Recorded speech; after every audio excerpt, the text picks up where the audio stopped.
ದೇಶ ಪ್ರೇಮದ ಸೋಗಿನಲ್ಲಿ, ಯಾಕಂದರೆ ರಾಮನ ಹೆಸರಿನ ಸೋಗಿನಲ್ಲಿ ರಾಮ ಮಂದಿರವನ್ನು ಲೂಟಿ ಮಾಡಿದ ಜನ ಅವರು, ಗಾಂಧಿಯನ್ನು ಕೊಂದ ಜನ ಅವರು. ಸೊ ಶಾಂತಿ ಇವರಿಗಾಗಲ್ಲ, ಹಿಂಸೆ ಇವರ ದಾರಿ.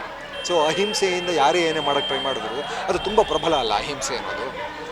ಅದಕ್ಕೆ ಸಿಕ್ಕಾಪಟ್ಟೆ ಧೈರ್ಯ ಬೇಕಲ್ಲ. ಹೇಡಿಗಳಷ್ಟೇ ಹಿಂಸೆಗೆ ಇಳಿಯೋದು, ಇವರು ಹೇಡಿಗಳು ಹಿಂಸೆಗೆ ಇಳಿತಾರೆ. ಜೊತೆಗೆ ಅಹಿಂಸೆಯಿಂದ ಹೋರಾಟ ಮಾಡೋರನ್ನ ವಿಲನ್ ಆಗಿ ಪೇಂಟ್ ಮಾಡ್ತಾರೆ. ಅದೇ ಆಗಿತ್ತು. ಎಲ್ಲ ಕಡೆಯಿಂದ ಬಂದರು ಮಕ್ಕಳು. ಅದು ನಿಜವಾಗ್ಲೂ ನಾವು ಖುಷಿ ಪಡಬೇಕು. ಒಂದು ಕಾಸ್ಗೋಸ್ಕರ ಇದೊಂದು ಸಮಸ್ಯೆಯನ್ನು ಇಟ್ಕೊಂಡು ಈ ಸಮಸ್ಯೆಯನ್ನು ಬಗೆಹರಿಸಬೇಕು ಅಂತ ದೇಶದ ಅಷ್ಟು ಜನ ಮಕ್ಕಳು ಒಟ್ಟುಗೂಡ್ತಾ ಇರೋದು ನಮ್ಮ ಪ್ರಜಾಪ್ರಭುತ್ವದ ಬಗ್ಗೆ, ನಮ್ಮ ಪ್ರಜೆಗಳ ಬಗ್ಗೆ, ನಮ್ಮ ಮಕ್ಕಳ ಬಗ್ಗೆ ನಾವು ಹೆಮ್ಮೆ ಪಡಬೇಕು. ಅವ್ರು ಶಾಂತಿಯುತವಾಗಿ ಹೋರಾಟ ಮಾಡ್ತಾಯಿದ್ರು.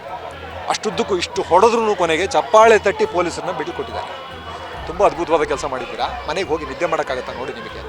ಮಕ್ಕಳ ಜೀವನ ಹಾಳಾಗೋದು. 25 ಜನ ಮಕ್ಕಳು ಸತ್ರು.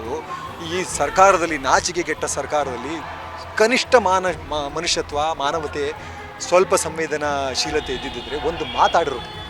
ಒಂದು ಮಾತು ಆಡದ ಸರ್ಕಾರ, ಒಂದು ಮಾತು ಆಡದ ಮಂತ್ರಿ, ಒಂದು ಮಾತು ಆಡದ ಪ್ರಧಾನಮಂತ್ರಿ, ಗೃಹ ಮಂತ್ರಿ, ಇವರೆಲ್ಲ ಯಾವ ನೈತಿಕ ಆಧಾರದ ಮೇಲೆ ಆ ಪದವಿಯಲ್ಲಿ ಕೂತಿದ್ದಾರೆ? ಆ ಮಕ್ಕಳು ನಮ್ಮ ಮಕ್ಕಳಲ್ವ? ಯಾರಿಂದ ಸತ್ತರು ಅವರು? ನಮ್ಮ ವ್ಯವಸ್ಥೆಯ ವೈಫಲ್ಯದಿಂದ ತಾನೇ.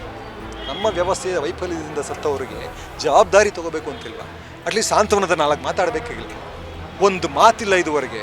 ಪ್ರಧಾನಿ ಅಂತ ಪಟ್ಟದಲ್ಲಿ ಕೂತಿರೋ ವ್ಯಕ್ತಿ ಒಂದು ಎಕ್ಸಾಮ್ ಫೇಲ್ಯೂರ್ ಆಗಿ 22 ಜನ ಮಕ್ಕಳು ಸತ್ತು, ಅವರ ಕುಟುಂಬಗಳು ನಾಶ ಆಗಿ ಬೀದಿಗೆ ಬಂದಿವೆ. ಹೀಗೆ ಯಾರ್ದಾರು ಪುತ್ರ ಶೋಕ ಮಹಾಶೋಕ ಅಂತ ನಮ್ಮ ಶಾಸ್ತ್ರಗಳು ಹೇಳ್ತವೆ. ಅದನ್ನು ನೀವು ವರ್ಣಿಸೋಕ್ಕೆ ಸಾಧ್ಯ ಇಲ್ಲ. ಗೊತ್ತಿಲ್ಲ ಅವ್ರ ಮಕ್ಳಿಗಾದರೆ, ಅಮಿತ್ ಶಾ ಮಗ ಇದಲ್ಲ, ಅವ್ರಿಗೇನಾದ್ರು ಆದರೆ ಇವ್ರಿಗೆ ಹೆಂಗನ್ಸುತ್ತೆ ಅಂತ ಕೇಳಬೇಕು. ಯಾವ ಹಕ್ಕಿದೆ ಈ ಪೊಲೀಸ್ ಇಲಾಖೆಗೆ ಯಾವರೋ ಬೀದಿಲಿ ಹೋಗೋ ಗೂಂಡಾಗಳನ್ನು? ನಿಮ್ಗೆ ಗೊತ್ತಾಗತ್ತೆ ನೋಡಿದ್ರೆ. ಅವರು ಗಡ್ಡ ಬಿಟ್ಕೊಂಡು ಓಲೆ ಹಾಕೊಂಡೆಲ್ಲ ಇದ್ದಾರೆ. ಅವ್ರು ಪೊಲೀಸರಲ್ಲ.